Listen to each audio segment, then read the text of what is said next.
Suveaeg on vööndiajast 1 tunni võrra hilisemaks nihutatud kellaaeg. Suveajale minnakse Euroopas märtsi viimasel pühapäeval kell 3 öösel Eestis ja tagasi vööndiajale minnakse oktoobri viimasel pühapäeval kell 4 hommikul Eestis. Siis keeratakse ajanäitajad tund aega tagasi. Mitteametlikult nimetatakse vööndiaega ka talveajaks. Suveaja kasutamist põhjendatakse loodusliku valguse ratsionaalsemas kasutamisest saadava elektrienergia kokkuhoiuga. Ekvatoriaalvöötmes suveaeg majanduslikku efekti ei anna ning seda seal ei kasutata.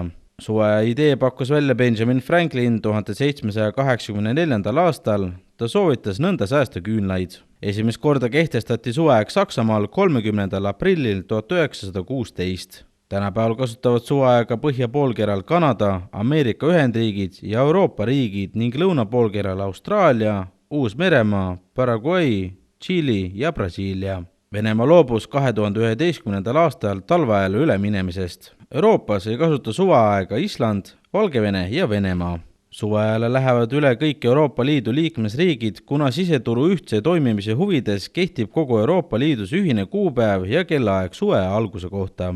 Eestis mindi esimest korda suveajale 14. juulil 1917. Aastatel 1989 kuni 1996 ja 2000 kuni 2001 Eestis suveaega ei kasutatud. Alates 2001. aastast on Eesti läinud suveajale üle märtsi viimasel pühapäeval kell 3 öösel ning kellaosutit tuleb nihutada 1 tunni võrra edasi. Suveaja lõpp on olnud oktoobrikuu viimasel pühapäeval kell 4 öösel ning siis tuleb kellaosutit nihutada 1 tunni võrra tagasi. Sellel aastal läheme üle suveajale 27. märtsil kell 3 öösel.